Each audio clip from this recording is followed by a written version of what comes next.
राम भक्ति परंपरा को आधार बनाकर लोकनायक तुलसीदास ने रामचरितमानस की रचना की है। उसी का कांड है उत्तरकांड, जो हमारी पाठ्य विषय वस्तु के रूप में संग्रहित है। उसी के एक पद को हम यहाँ व्याख्या के माध्यम से समझने का प्रयास करेंगे। उस पद के अंदर क्या प्रसंग है, हम उसके बाद उसे भी समझने का प्रयास करेंगे। सबसे पहले हम पद को, बहुत बड़ा है पर एक बार उसे पढ़कर देखते हैं। कबहु की दुख सब कर हित जाने, तेहि की दरिद्र परस मनि जाने। पर द्रोही की होई निशंका, कामी पुनि की रहहि अकलंका। वंश की रह द्विज अनहित कीने, कर्म की होई स्वरूप ही चीने। काहू सुमति की खल संग जानी, शुभ गति पाव की पर त्रिगामी। भव की परहि परमात्मा बिंदक, सुखी की होई कबहु हरि निंदक। राजु की रही नीतु बिनु जाने, अघ की रहहि हरि चरित बखानी।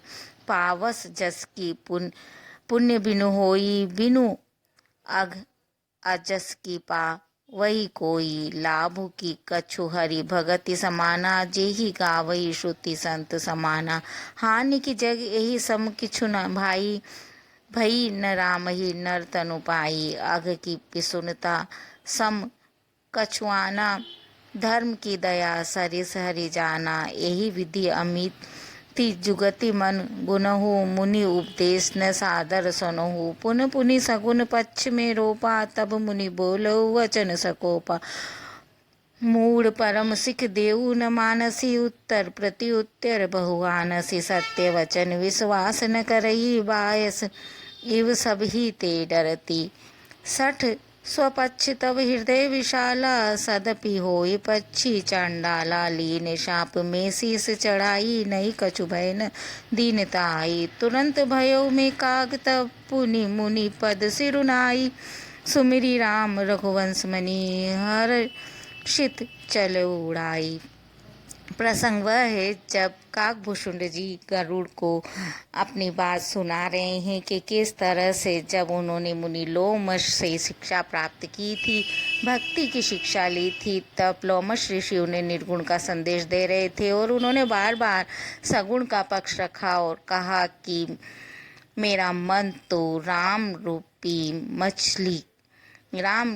सागर की मछली के समान है। जब इस तरह की बात वे कहते हैं और राम की भक्ति को ही पाना चाहते हैं, उनके चरित्र को ही सुनना चाहते हैं, तब अपनी बात का बार बार पक्ष रखने पर किस तरह से मुनि भी क्रोधित हो जाते हैं और उनके मन में कौन कौन सी बात उठती है। जब ये बात कही जाती है कि नहीं, सगुण भक्ति अच्छी नहीं है और निर्गुण भक्ति का उनसे कहा जा रहा है, तो सगुण भक्ति की बहुत सी विशेषताएं यहाँ अपने विचारों के माध्यम से वह अभिव्यक्त करना चाहते हैं और कहते हैं कि इस तरह से अच्छा करने के बाद भी क्या कभी बुरा हो सकता है। कहना चाहते हैं कि सगुण भक्ति कभी बुरी नहीं हो सकती और उसे उन्होंने नाना उदाहरणों से यहाँ स्पष्ट करने का प्रयास किया है, जिसे हम यहाँ देखते हैं। काकभूषुंड जी कह रहे हैं कि मैं मन ही मन जब गुरु निर्गुण की शिक्षा बार बार देना चाह रहे थे, तो उस समय मैं बार बार ये सोच रहा था, कबहू की दुख सब कर हित ताके अर्थात उसके कभी दुख हो सकता है सब हित कर। जो हमेशा दूसरे सब लोगों का हित करता है, परोपकार करता है, क्या कभी उसे भी दुख आ सकता है। तेही की दरिद्र परस मनि जाके, और जिसके पास परस मनि पारस मनि हो, क्या वह कभी दरिद्र हो सकता है। पर द्रोही की होई निशंका, और दूसरे के प्रति द्रोह करने वाला, दूसरे के प्रति गलत कार्य करने वाला क्या कभी निशंक हो सकता है। कामी पुनि की रही अकलंका, और जो विषय वासनाओं में फंसा हुआ है वो क्या निष्कलंक रह सकता है। वंश की रह द्विज अनहित कीने, वह कहते हैं द्विज का, ब्राह्मण का अनहित करने पर, बुरा करने पर क्या किसी का वंश बचा रह सकता है। कर्म की होई स्वरूप ही चीने, और उस परमात्म स्वरूप को जान लेने वाले की क्या कर्म शेष रह सकते हैं, वह तो निष्काम हो जाता है। काहू सुमति के खल संग जानी, और वो कहते हैं खल व्यक्ति का संग करने वाले के पास कैसे सुबुद्धि सुमति हो सकती है। शुभ गति पाव की पर त्रिगामी, इसी तरह से पर अर्थात दूसरे की स्त्री का गमन करने वाले, दूसरे की स्त्री से संबंध रखने वाले की शुभ गति कैसे पा सकता है। भव की पर ही परमात्मा बिंदक, बिंदक अर्थात आराधना करने वाला, परमात्मा की आराधना करने वाला भव की परे ही संसार सागर में पुनः कैसे पड़ सकता है। सुखी की होए कबू हरि निंदक, और हरि की निंदा करने वाला कैसे कभी सुखी हो सकता है। राजू की रही नीति बिनु जाने, और नीति को जाने बिना कैसे कोई राज ज्यादा समय तक रह सकता। अघ की रही हरि चरित्र बखाने, और हरि का चरित्र बखानने के बाद भगवान की भक्ति करने पर अघ कैसे बाकी रह सकता है, पाप कैसे बचा हुआ रह सकता है। पावस जैसे कि पुण्य बिनु होई, वो कहते हैं पावस जस की पुण्य बिनु होई, पुण्य के बिना किस तरह से पावन यश किसी को प्राप्त हो सकता है। बिनु अघ अजस की पावे कोई, और बिना पाप किए ही कोई कैसे अपयश प्राप्त कर सकता है। लाभ की कछु नहीं भगति समाना, वो कहते हैं इसलिए भक्ति के समान कोई लाभ नहीं हो सकता है। जेहि गावे श्रुति संत पुराना, जिस भक्ति को श्रुति वेद संत और पुराने व्यक्ति गाते हैं, उस भक्ति को करने से कोई हानि नहीं हो सकती है, उससे तो लाभ ही प्राप्त हो सकता है। हानि की जग यही सम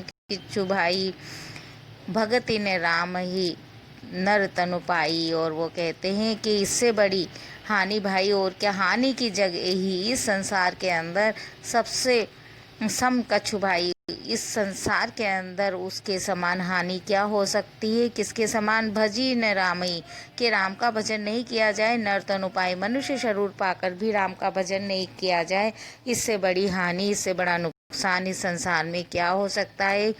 अघ की पिसुनता सम कछु नाई, पिसुनता दूसरे की बुराई करना, निंदा करने के समान कोई पाप नहीं हो सकता। धर्म की दया सरिस हरि जाना, और वो कहते हैं दूसरे पर दया करने के बना सर देता रखने के समान और कोई धर्म नहीं हो सकता है। यही विधि अमित जुगति मन गुण हो, कहते हैं काकभूषुंडी जी इस तरह से यही विधि इस प्रकार से अमिति जुगति मन गुणों में अनेक प्रकार से मन ही मन ये विचार करने लग रहा था, अनेक प्रकार से मन में विचार कर रहा था कि राम भक्ति किस तरह से सगुण भक्ति मेरे लिए बुरी हो सकती है। मुनि उपदेश ने सादर सुना, और मुनि जो निर्गुण का उपदेश दे रहे थे उसे मैं आदर पूर्वक नहीं सुन रहा था। तब क्या हुआ, पुनि पुनि सगुण पक्ष में रोपा, मैं बार बार अपने सगुण के पक्ष को ही रोप रहा था, प्रस्तुत कर रहा था। तब मुनि बोलो वचन सकोपा, तब मुनि होते हुए भी उन्हें क्रोध आ गया और वो क्रोध के साथ बोलने लगे। यहाँ पर मूढ़ परम सिख देव न मानसी, हे मूर्ख परम सिख देव मैं तुम्हें परम श्रेष्ठ शिक्षा दे रहा हूँ, न मानसी परंतु तुम उसे नहीं मान रहे हो। उत्तर प्रत्युत्तर बहु आनसी, अनेक प्रकार के उत्तर प्रत्युत्तर पर मुझसे कर रहे हो।